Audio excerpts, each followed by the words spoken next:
दुनिया के मसाइल पहले ही कम नहीं थे, मगर हमास के टेररिस्ट हमले ने मसाइल को और बढ़ा दिया है। लेकिन हम ये भी देखते हैं कि दुनिया की सारी खबरें दब गई हैं। अफ्रीका में उसी तरह कत्लेआम हो रहे हैं, यूक्रेन रूस के उसी तरह के मसाइल चल रहे हैं। भारत और कनाडा की जो सफारती कशीदगी थी वो कुछ कम हो रही है, लेकिन बहरहाल वो ख़त्म नहीं हुई।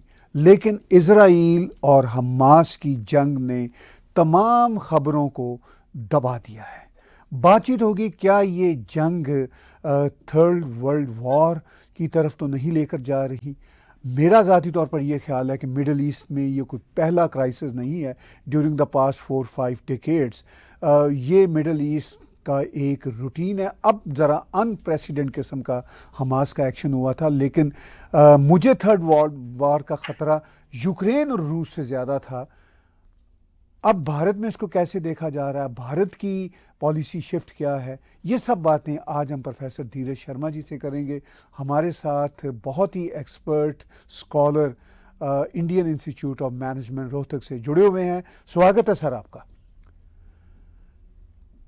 सर, भारत का सोशल मीडिया हम देख रहे हैं, वहाँ पे ये कंसर्न्स हैं, इवन मीडिया में भी कंसर्न है कि कहीं ये थर्ड वर्ल्ड वॉर तो नहीं हो रही। भारत के कुछ प्रोमिनेंट जर्नलिस्ट इस वक्त तेल अवीव में पहुंच गए और भी दुनिया भर के जर्नलिस्ट वहां पहुंचे हुए हैं। तो सर, सूरत हाल को आप कैसे स्कॉलरली आंखों से देखते हैं? देखिए, पहले हम स्टार्ट करते हैं कि करंट सिचुएशन क्या है, एनालिसिस को देखते हैं, फिर पास्ट सिचुएशन को देखते हैं, फिर इसका हम ग्लोबल पर्सपेक्टिव लेते हैं। तो पहले तो अभी हमने पिछले 10 दिनों के अंदर अंदर सोशल मीडिया एनालिसिस करा के मैं सामने अपने रखे बैठा हूं कि हमने ट्विटर के जो कमेंट्स हैं विच हैव इजराइल या पैलेस्टीन या हमास मेंशनिंग, उसका एक वर्ड क्लाउड बनाया है। तो उसमें क्या निकल के आता है, अगर आप उसको एक्सट्रैक्ट करें कमेंट्स में से, इंडियन कमेंट्स, भारतीय तो नैरेटिव जो है, जो सोशल मीडिया नैरेटिव है, वो हेविली प्रो इजराइल है, जो डेटा बोल रहा है। तो सोशल मीडिया पे प्रो इजराइल जो कंपोनेंट्स हैं वो काफी ज्यादा है, but the other part which is, you know, if you view it, anti Islamic component बहुत ज्यादा है, which is even more than pro Israel actually.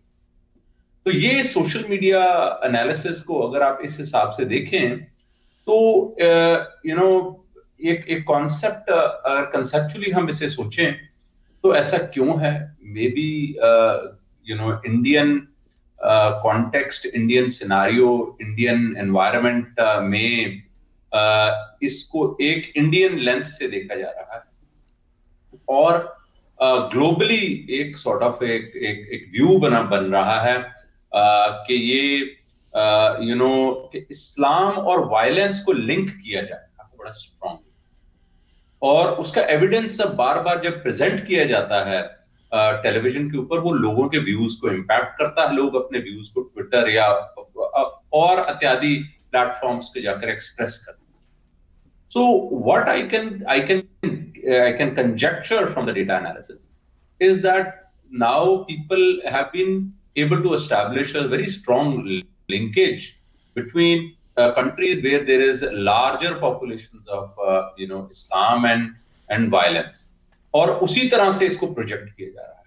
अब I don't know, I really cannot comment कमेंट कि ये निकल के आ रहा है डेटा से, इट इज ऑर्गेनिक और inorganic. I would not be able to comment, but I am speaking from the data, क्योंकि इसका एक पिक्चर एक बना दी गई है। तो ये तो प्रेजेंट है। अब हम अगर पास्ट में जाएं तो this area has never had peace. इस एरिया में कभी भी पीस नहीं है पिछले 75 सालों में। 75 years of conflict is what we have seen in this region.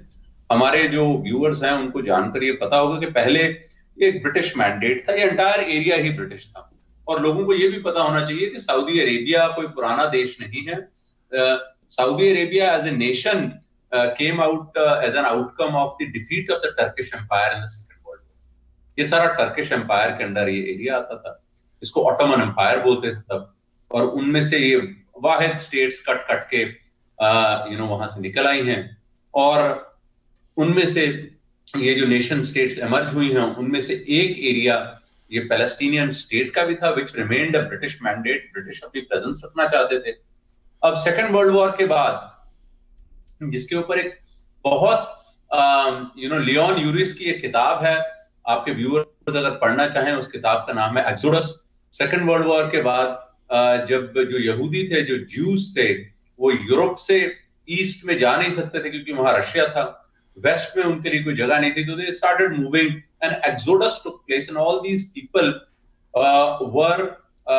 were moving towards their ancient land is how they call it, क्योंकि जो यहूदी हैं, जो ज्यूज हैं, वो इजराइल को अपना एक एंशिएंट होमलैंड मानते हैं।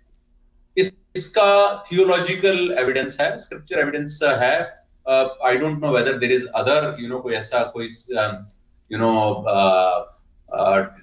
नॉन इसका एविडेंस, इसके against evidence I don't believe is there, but supporting evidence is there के तकरीबन 5-6 हजार साल, 8 हजार साल पहले यहूदी यहाँ पे बसते थे। उसका जिक्र जो है वो तोरा में भी है, टलमड में भी है, ओल्ड टेस्टामेंट के अंदर भी है कि यहाँ पर यहूदी रहते थे। और यहीं पर पुराने जितने भी यहूदियों के, क्रिश्चियंस के और ज्यूज के, क्रिश्चियंस के और मुसलमानों के बहुत सारे जो माने हुए, जो उनके जिनको हम कहेंगे प्रॉफिट्स हैं या एंजल्स हैं, उनका इस रीजन से सरोकार रहा है। परंतु ज्यूज इसे अपना होमलैंड मानते हुए यहाँ आकर बस गए।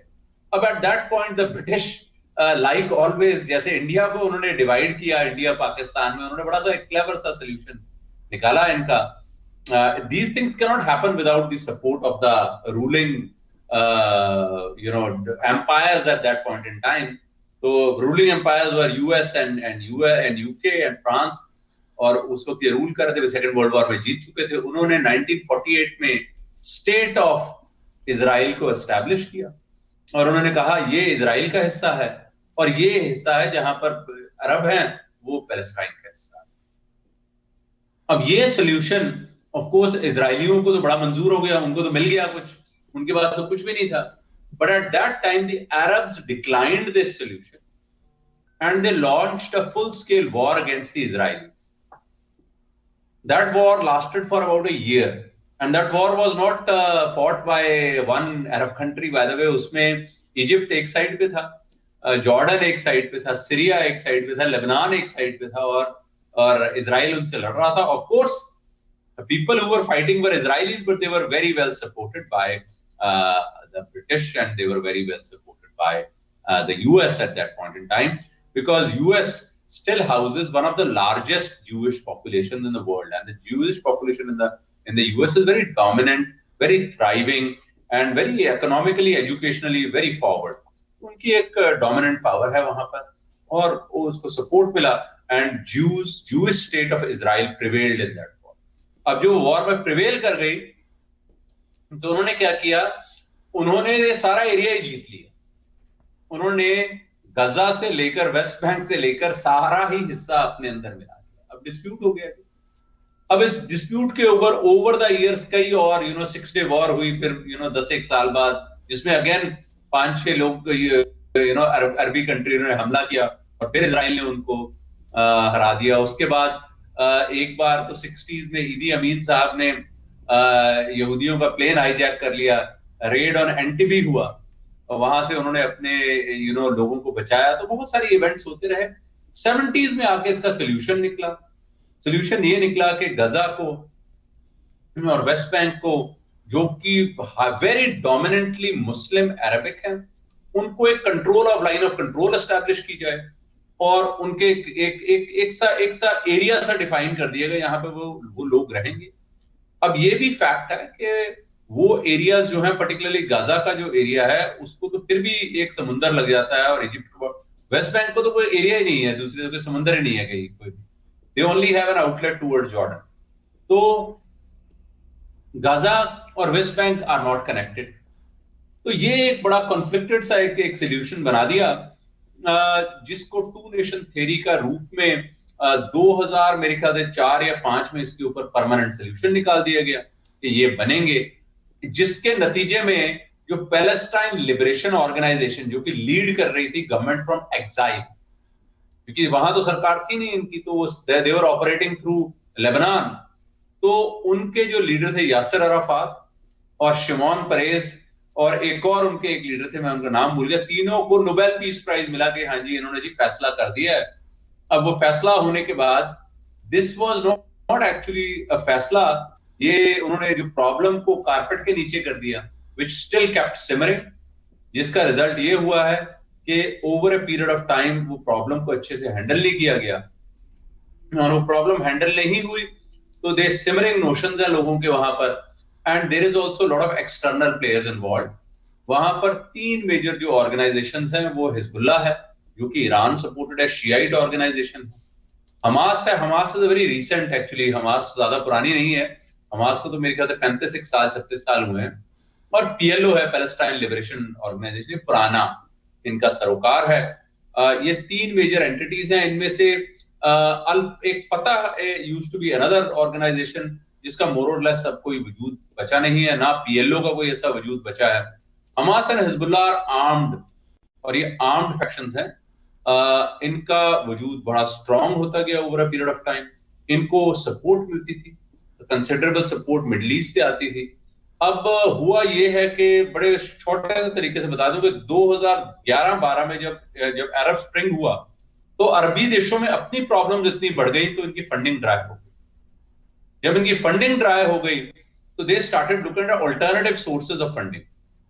अब इसीलिए वो कतर से या सऊदी से या जॉर्डन से, यहां से सीरिया से फंडिंग की बजाय अब ईरान से या और दूसरे देशों से फंडिंग आनी शुरू होगी, और जब वो फंडिंग आती है तो of course people want to see outcomes, और उसका आउटकम ये है कि आज जो वो फंडिंग मिली होगी जिन जरियों से आई होगी, हमास ने उसका एक मुजाहरा दिया है लोगों को, and they have shown that the Iron Dome which was protecting the people of Israel वो ब्रेक कर दिया उन्होंने, and it was not anticipated कि इतने हाई लेवल पे जाकर, मतलब without caring for the lives of innocent civilians, क्योंकि होता है ये कॉन्फ्लिक्ट जोन्स में कि आर्म्ड एरियाज पे अटैक होते हैं, कभी वो छोटा मोटा बम गिरा देते हैं या वो ड्रोन से कोई अटैक कर देते हैं या कोई वायलेंस हो जाती है, ऑपरेशन हो जाता है यहाँ पे 5-7 आदमी 10 आदमी, बट एट दिस स्केल जिसमें कि एक ही बार में तकरीबन 1500-1600 आदमी मर गया हो और 3-4 हजार आदमी घायल हो गया हो और 400-500 हजार आदमी इज अननोन, अभी कैप्चर्ड है, उनका भी numbers, exact numbers are not available. अब उसके काउंटर में अब इजराइल ने मैसिव एक अटैक उधर लॉन्च कर दिया है, and they are going to carpet bomb उधर भी। अब मेरे ख्याल से तकरीबन 700-800 आदमी उधर, जो अनऑफिशियल नंबर्स आ रहे हैं, और 2200 से मेरे ख्याल से 2500 आदमी घायल हो चुका है। These are unofficial numbers could be higher, much higher than this, but now it appears that it is going to be a lasting conflict, ये जल्दी खत्म होने वाला है। जी, आपने कहा कि इट अपीयर्स कि ये कॉन्फ्लिक्ट जल्दी ख़त्म होने वाला नहीं, ये कॉन्फ्लिक्ट से बढ़ के अब जंग की सूरत अख्तियार कर चुका है, और जैसा आपने कहा कि जंग पहले भी इस रीजन में कई बार हुई और कई बार तनाज़ात भी हुए। अब ये जंग जो है भारत में जिस तरह सोशल मीडिया पे देखी जा रही है कि शायद थर्ड वर्ल्ड वॉर हो, और मैंने अपने परिचय में कहा मुझे थर्ड वर्ल्ड वॉर का ज़्यादा ख़तरा यूक्रेन में हुआ था, और वो यूक्रेन का मसला भी अभी हल नहीं हुआ। व्लादिमीर पुतिन भी अभी चाइना गए हैं, और रीजनल पावर्स जो हैं वो डिफरेंट तरह से इस इशू पे रिएक्ट कर रही हैं, माजी में भी पास्ट में भी डिफरेंटली रिएक्ट करती रही। भारत के पॉइंट ऑफ व्यू से मुझे ये बताइए कि भारत ने बहुत क्लियर स्टैंस लिया। मुझे याद पड़ता है अभी कोई 6-8 महीने पहले ही प्राइम मिनिस्टर नरेंद्र मोदी ने अपनी तकरीर में भारत की फॉरेन पॉलिसी को बयान करते हुए कहा था कि हम वो देश हैं जो फ़लस्तीन भी जाते हैं और इजराइल भी जाते हैं, और दोनों जगह हमें गले लगाया जाता है। यासिर अरफात, मुझे याद है, पाकिस्तानी सबसे ज़्यादा फ़लस्तीन की बात करते हैं। वो पाकिस्तान शायद एक आध बार ही गए थे 2-1 घंटों के लिए, वो तो हर दफ़ा भारत जाते थे, और उन्होंने इंदिरा गांधी को अपनी बहन बनाया हुआ था। इस तरह की हम बातें सुनते थे। तो भारत की ये जो पॉलिसी शिफ्ट है, क्या उस टेररिज्म की वजह से है जो हमास ने की, क्योंकि भारत खुद भी टेररिज्म का विक्टिम है। और आपने जो डाटा दिया उस डाटा में भी आपने बताया कि भारत के सोशल मीडिया पे जो रिएक्शन है pro Israel and as well as वो इस्लाम या मुसलमानों के ख़िलाफ़ है। हालांकि भारत के बहुत अच्छे संबंध हैं मिडल ईस्ट के साथ, लेकिन भारत का में जो एक रिएक्शन है मुसलमानों के बारे में वो ज़्यादा पाकिस्तान की वजह से होता है, या बांग्लादेश में जो हिंदुओं के साथ बुरा सलूक हुआ, या फिर इवन भारत के मुसलमान कहीं कहीं कुछ ना कुछ ऐसी गैर जिम्मेदाराना बातें कुछ सर्कल में कर देते हैं। इस वजह से भारत में एंटी मुस्लिम या एंटी इस्लाम एक रिएक्शन बिल्ट होता है। तो ये सारी बातें, मैं दो बातें आपसे प्रिसाइजली जानना चाहता हूँ कि भारत की पॉलिसी शिफ्ट क्या हमास की वजह से है, और जो बात आपने की जो एक रिएक्शन है भारत में मुसलमानों के हवाले से, वो तो बुनियादी तौर पर पाकिस्तान के हवाले से है, लेकिन ये यहाँ क्यों नज़ला करता है? मैं लिख रहा था आपके पॉइंट्स, ताकि मैं पॉइंट बाय पॉइंट आंसर कर पाऊं। पहले तो हम पॉलिसी शिफ्ट की बात करते हैं। I don't believe it's a policy shift, I think it's a policy growth. ये पॉलिसी में डेवलपमेंट है। You are building on the previous work that you have done. We have not changed our position. मैं उसका example देता हूं। Example ये है कि over a period of time, देखिए 48 में हम भी आजाद हुए थे, वो भी आजाद हुए थे।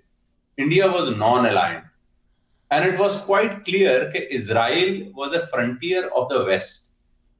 और अगर आप जो बाइडेन साहब की एक स्पीच जो है वो अभी ट्रेंड हो रही है 1970s की, जब वो सेनेटर थे, उनकी स्पीच में उन्होंने कहा कि भैया Israel is very important for the west and it is an operation of the west, it is not the operation of Israel, we need Israel.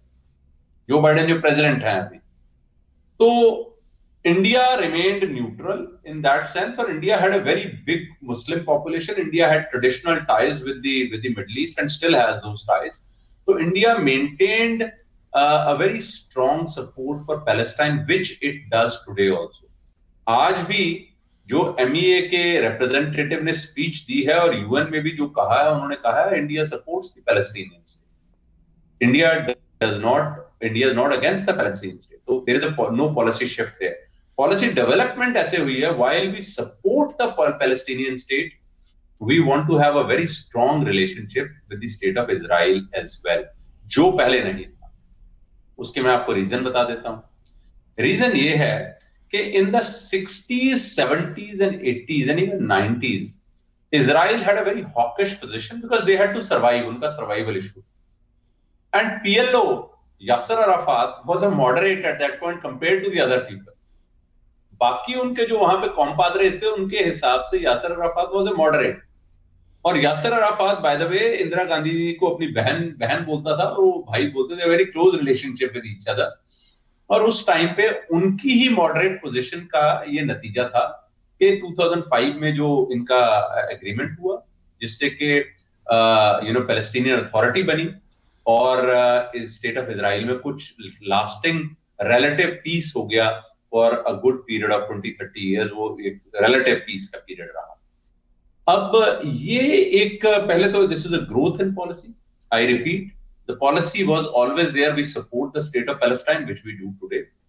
The policy development is we support the state of Palestine and creation of state of Palestine, but at the same time we want to have a very strong and very thriving relationship with the state of Israel, because Israel is a valuable partner and a valuable partner to have. Israel has been helpful to India. India has been helpful to Israel. India is the only country in this entire region where the Jews have never been persecuted. India has a reasonable size, a few lakhs of Jews who live mostly in the western part of India. The Jews live in Maharashtra and some, I think, in Gujarat as well. Jews की जो आबादी है वो growing आबादी है, by the way, और उनको कभी persecution नहीं हुआ। So we have a long-standing relationship. दूसरा, आपने जो क्वेश्चन पूछा कि इंडिया का क्या लॉस और गेन। इंडिया और इजराइल की रिलेशनशिप जो है वो ट्रेड रिलेशनशिप काफी स्ट्रांग है। पिछले मेरे ख्याल से 10 या 15 साल में ऑलमोस्ट जो डिफेंस और नॉन डिफेंस मिलाकर इंडिया का जो इंपोर्ट है इजराइल से, वो तकरीबन $2 बिलियन के करीब है। और इंडिया का जो एक्सपोर्ट है वो तकरीबन $8 बिलियन का है, विच मीन्स इंडिया जो इंपोर्ट करता है वहां पर, इजराइल जो इंपोर्ट करता है, इंडिया एक्सपोर्ट करता है वो James, jewellery, handicrafts and all these things, वो तकरीबन $7-8 बिलियन का है। और हम जो उनसे technology, small components and even arms ammunition जो भी लेते हैं, that is only about $2 billion. तो हम लोग ज्यादा वहां भेज रहे हैं, उनसे कम ले रहे हैं। और ये in the larger picture it is nothing compared to our trade with middle east. India का trade with middle east is something around $280 billion. Most of it is oil, because we import about 70 to 75% of our oil needs. By the way, where we have developed strength is that a lot of that oil we bring in our country, we refine, and there is a significant part of it जो कि हम फिर refine करने के बाद दोबारा export करते हैं, और उसके जो बाय प्रोडक्ट्स निकलते हैं, जो ऑयल से प्रोडक्ट्स निकलते हैं, उनको भी एक्सपोर्ट करते हैं। तो ये एक जो इम्पैक्ट इंडिया के ऊपर आएगा अगर if there is a instability in the Middle East, इसका टिपिकल रिएक्शन ये होता है कि डॉलर स्ट्रांग होता है, ऑयल प्राइसेस ऊपर जाते हैं, कैपिटल फ्लाइट होती है, स्टॉक मार्केट नीचे जाती है, क्योंकि कैपिटल फ्लाइट होगी तो स्टॉक मार्केट नीचे जाएगी, और डॉलर कंसोलिडेट होगा, और लोगों की इन्वेस्टमेंट्स यूएस में बढ़ जाएंगे। ये टिपिकल सिग्नल है। तो इंडिया के ऊपर इसका, अगर ये चलता है लंबा, अगर ये 6 महीने साल चलता है, तो इसका इम्पैक्ट आना शुरू हो जाएगा। ओवरऑल दूसरा सवाल आपने ये पूछा था कि चाइना, आपने बताया चाइना और रशिया का भी जो चला, पुतिन जी ने जो विजिट किया चाइना को, मेरे ख्याल से हम इस चीज को ना बड़ा एक ग्लोबल कॉन्टेक्स्ट में देखें। ग्लोबल कॉन्टेक्स्ट में ना, it is not Islamophobia, it is probably not even anti-Muslim sentiment. I think the Muslim numbers are rising. ये से लोग डर जाते हैं। तो मैं एक पेपर पढ़ रहा था, उस पेपर को मैं आपको कोट कर देता हूँ। This paper is written by a very prominent author who is not a Jewish person, by the way, and he states that the population of Muslims in the Israel-Palestine region, अगर हम उसको region माने, which means Israel area, जो Israel है, और Gaza और West bank को जोड़ दें, the population of Muslims and Jews is now almost identical. दोनों की अगर हम आबादी पकड़ लें तो they are almost about 7.5 million, 75 lakh यहाँ है, 75 लाख वहां, 70-75 लाख वहां. This number has increased substantially. Even in the Israel part, in the year 1995, 82% of the population of Israel was Jewish and 18% was Muslim. That number has now come down to about 73% Jewish and about 27% Muslim. तो ये population का भी एक बहुत बड़ा एक factor है. The large population of the Muslim population has grown, and the Jewish birth rate has actually remained largely stable or even in certain areas declining. तो ये एक बहुत बड़ा factor है about the thinking of the people and how they are reacting to some of the things in Israel. एक और मैं आपको इंटरेस्टिंग चीज देता हूं, and that's why it is very very important even for Israel कि वो पैलेस्टीनियन स्टेट को सपोर्ट करे.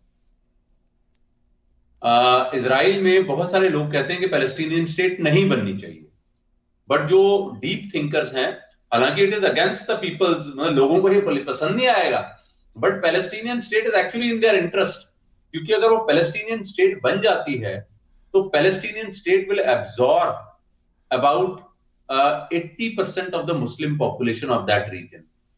So this region will remain a Jewish majority for a very long period of time, because वो थोड़ा सा मूवमेंट होगी लोगों की, तो 73% से that number will probably go up to about 80%. लोग मूव हो जाएंगे, उनको अपॉर्चुनिटी मिलेगी. परंतु अगर ये कंबाइंड स्टेट बनेगी तो it will be impossible even for Israel to have a Jewish prime minister, because in 10 years this place will have a larger population of Muslims than Jews. फिर ये जो होमलैंड की बात कर रहे हैं, वो होमलैंड में माइनॉरिटी बन जाएंगे. This is going to be a very very typical scenario for Israel. इसलिए इंडियन पॉलिसी जो है इजराइल को कहती है, समझाती है कि पैलेस्टीनियन स्टेट बनने दो, आपके लिए भी ठीक. आप अपना होमलैंड चाहते हैं, आप अपनी लॉस चाहते हैं, अपना कल्चर चाहते हैं, तो आप इसे ऐसे रिटेन करते हैं. कोई इसका समाधान निकालना चाहिए इनको. Now the final one is World War III. मेरा ये व्यू है, और आपके अगले क्वेश्चन के बाद मैं लंबा जवाब दूंगा कि वर्ल्ड वॉर 3 के बड़े एमिनेंट साइंस हैं। ये साइंस ऐसे हैं जी कि रशिया को बैक करेगा China. China has money and resources, but they don't want to get into a direct conflict. Russia is already in direct conflict with America, direct conflict with Europe through Ukraine. Ukraine is fighting at the behest of Europe and America. They categorically say कि हमने $60 billion, $70 billion दिया है, Europe बोलता है हमने 10 दिया है, 15 दिया है. These things are happening. तो ये जब चीजें हो रही हैं, तो what will Russia do? मेरे हिसाब से जो मेरा एनालिसिस कहता है, after having read the situation in Africa, particularly आपके जो viewers होंगे, अगर उनका इंटरेस्ट हो, they should read the developments in Niger in the last 1 year. They should read the developments in Burkina Faso. They should read the developments in Eritrea. They should read the developments in East Africa.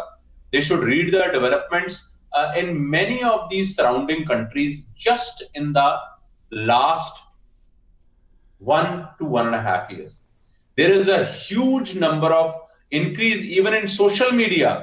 Reels बन रही है, YouTube shorts बन रहे हैं, where African leaders are praising China, praising Russia and are denouncing the west, particularly the Europe and also America.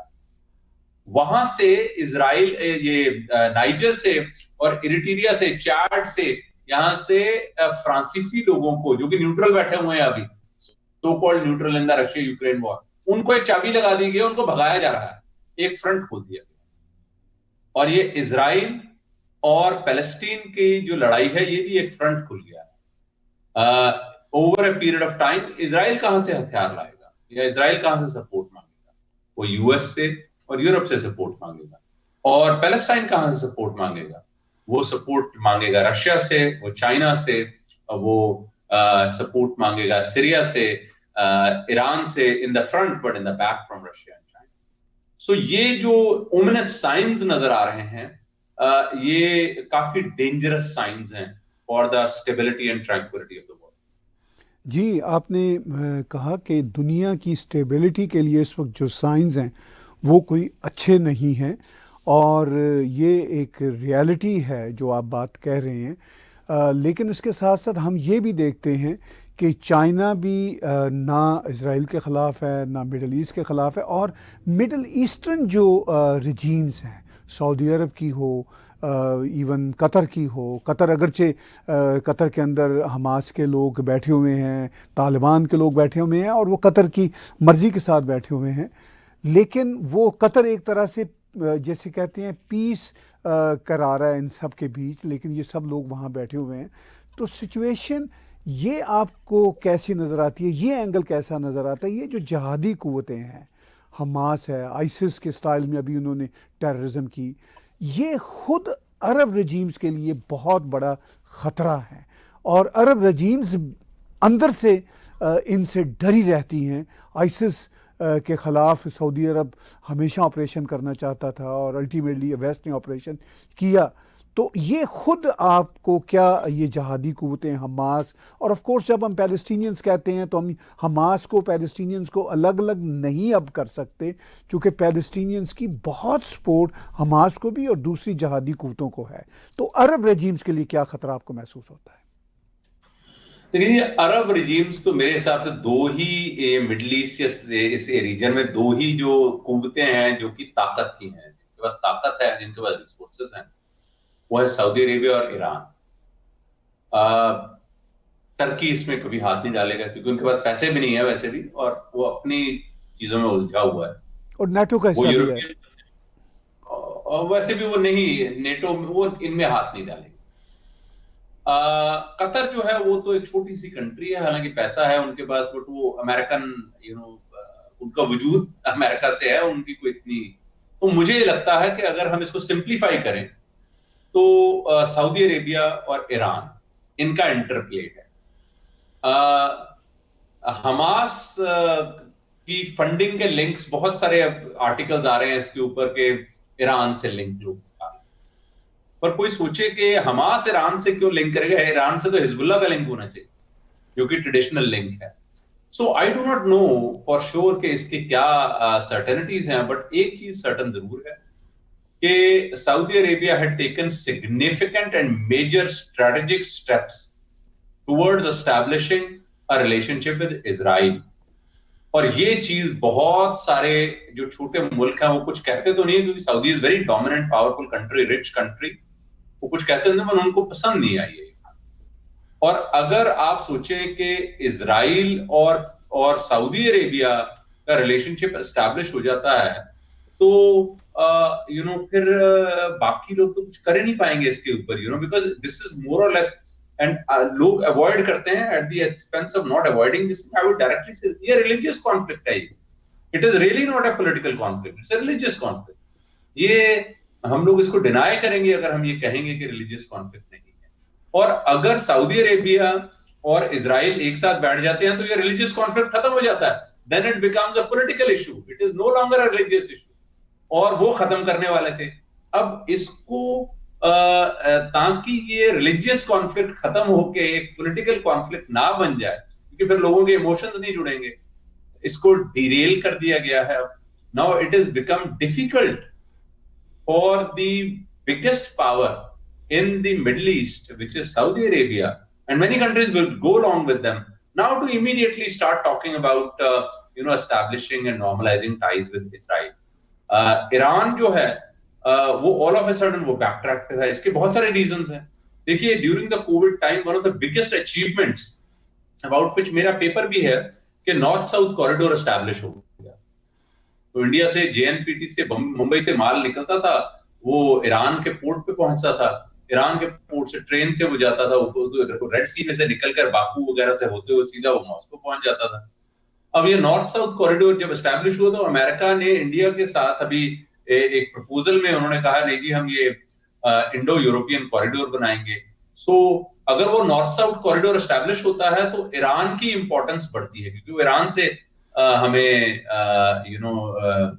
सामान ले जाना पड़ेगा। ईरान के पोर्ट से वो सामान लेके जाएंगे और वो पोर्ट से वो आगे ट्रेन में जाएगा और आगे फिर शिप पकड़ लेगी और उसके बाद वो शॉर्टन द डिस्टेंस। जो ट्रेडिशनल रूट है जो कि थ्रू इजिप्ट वाला जो हम जैसे सुएज कनाल वाला रूट, वो रूट की जरूरत ही नहीं है फिर लोगों को। अब अमेरिका ने इंडिया में G20 में ये अभी कहा गया, इंडिया ने भी कहा north east to reestablish the importance of middle east, कि आप इंडो यूरोपियन कॉरिडोर बनाइए। इंडिया से वो सीधा वो ओमान से सऊदी अरेबिया में ट्रेन आधा तो ट्रेन ट्रैक बन भी गया है, वो वहां से वो सीधा निकलकर it will straight way enter Europe, वो यूरोप एंटर कर जाएगा वहां से। And people are saying this will cut the distance by 50%, time by 50%, sorry time to travel by 50% of the containers.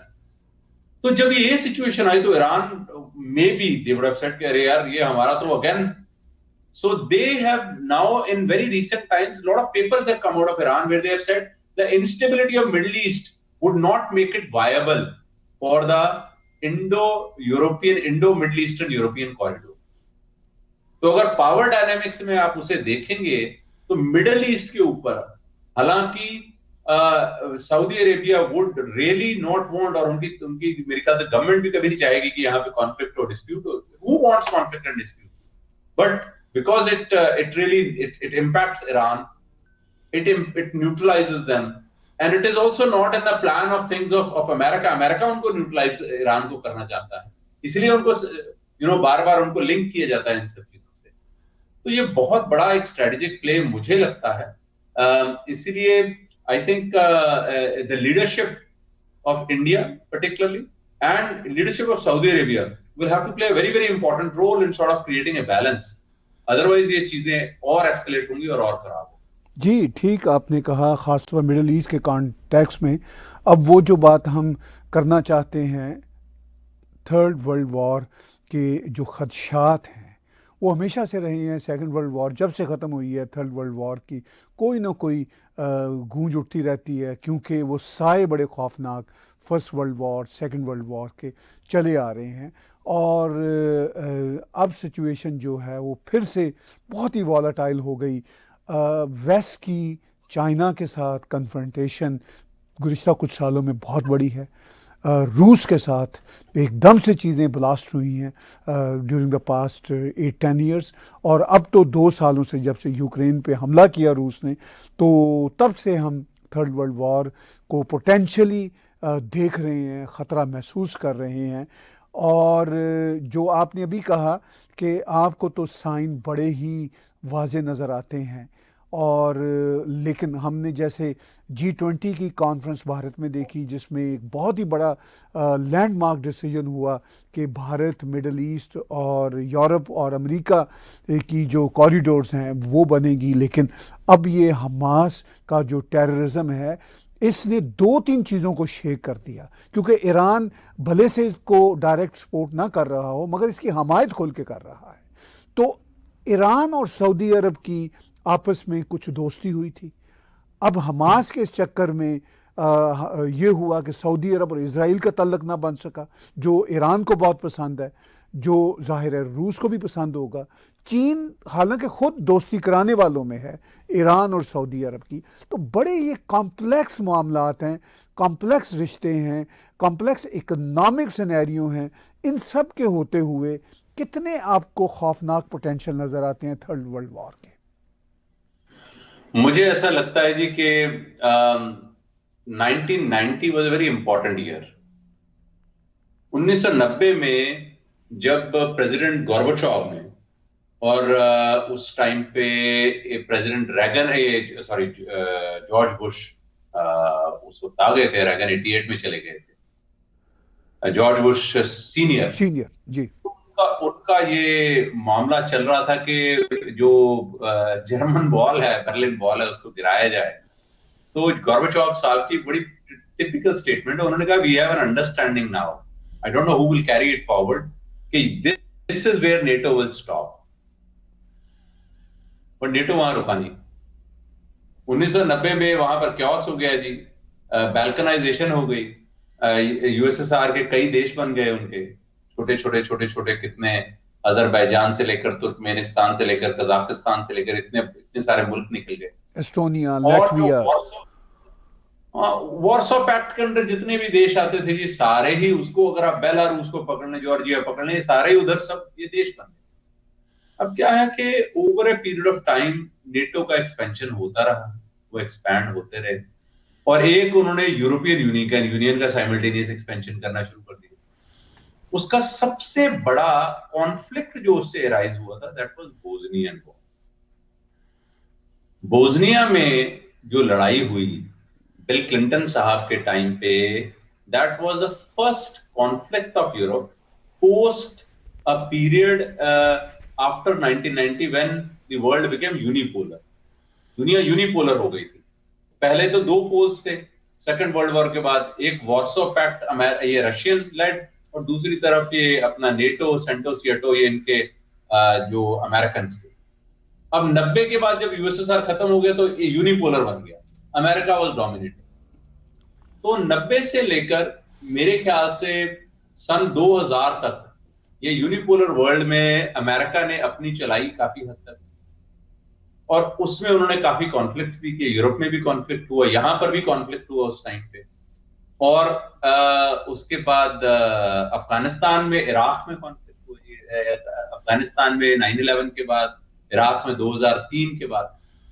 अब ये सब चीजें बिल्डअप हुई हैं। मुझे ऐसा लगता है कि we are now going back to bipolar world. Bipolar world ऐसे है, bipolar would not be the right statement, multipolar भी अगर बोल दे, बट मुझे लगता है bipolar would be a safe statement. America and its allies on one side, Russia and its allies on the other side. इसीलिए the signs are ominous, क्योंकि मैंने ये जो एनवायरनमेंट अभी जो इजराइल में क्रिएट हुआ है, इजराइल ने अपने 3.5 लाख के करीब रिजर्विस्ट को रिकॉल कर लिया, जो उनकी रिजर्व फौज है, 3.5 लाख आदमी। अब ये करेंगे क्या? When you call on an army of 3.5 lakh people, they will do something. No? They will start something. They've already started something. And their blatant statement has been made by Israel. कि वो अब तो, they will pay the price and heavy price. और दुनिया में उनकी support में सब लोग आएंगे ही। It will be very difficult for western countries to condemn them, क्योंकि जो पहले उन्होंने हमास ने कर दिया वो इनकी जो ज्यादती भी होगी उसको भी रैशनलाइज करा देंगे। तो ये एनवायरनमेंट को सस्टेन करने के लिए आई मीन ऑफ कोर्स आप देखिए इट इज इम्पॉसिबल कि पैलेस्टीनियन जो लोग हैं वो शांति से बैठ जाएंगे, वो नहीं बैठेंगे। They will have to get support from somewhere, और उनको Chinese money and Russian support आएगा विद रशियन फ्रंट। ये मेरा एक व्यू है। On the other hand Israel will need the support of America and the Western European countries.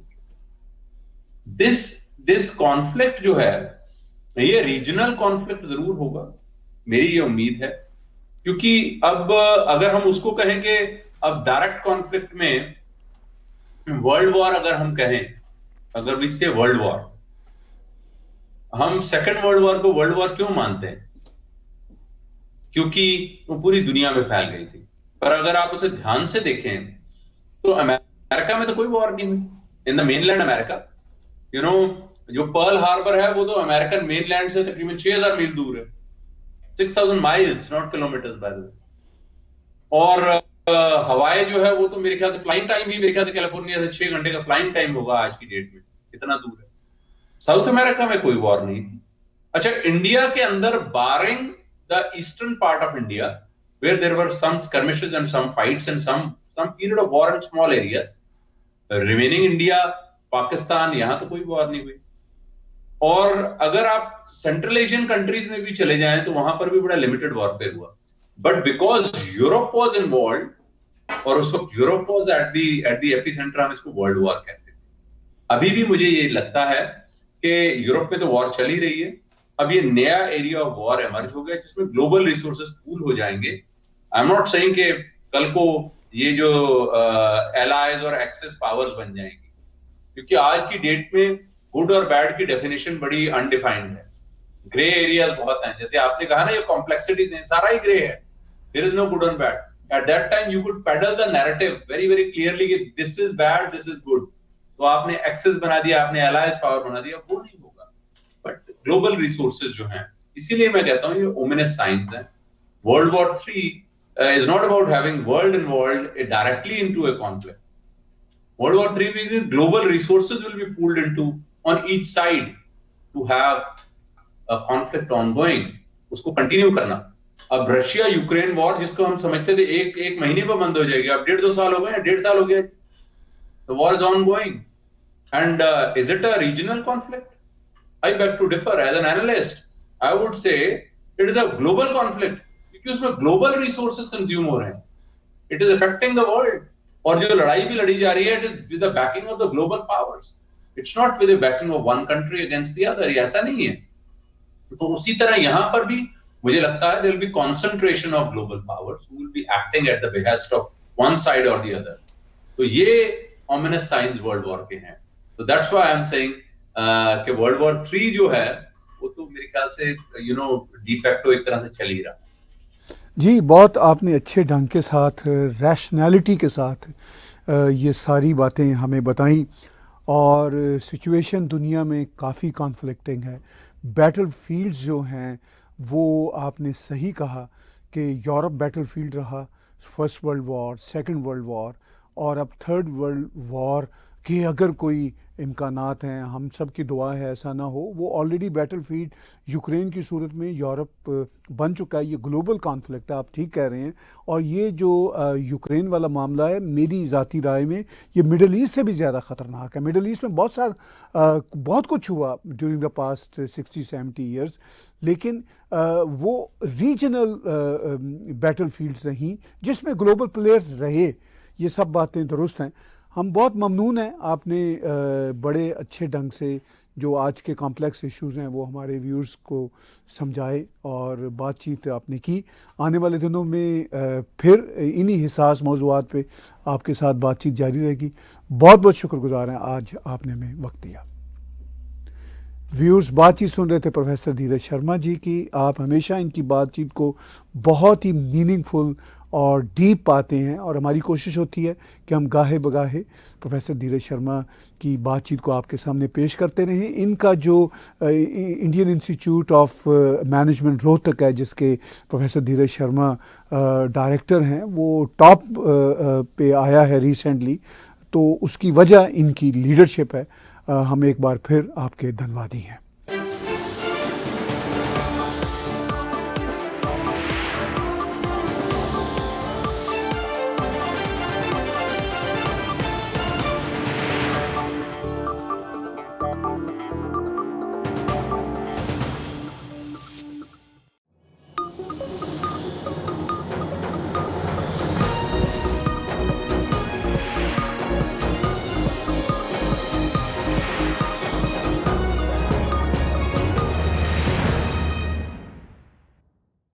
Subscribe TAG TV YouTube channel and press the notification button.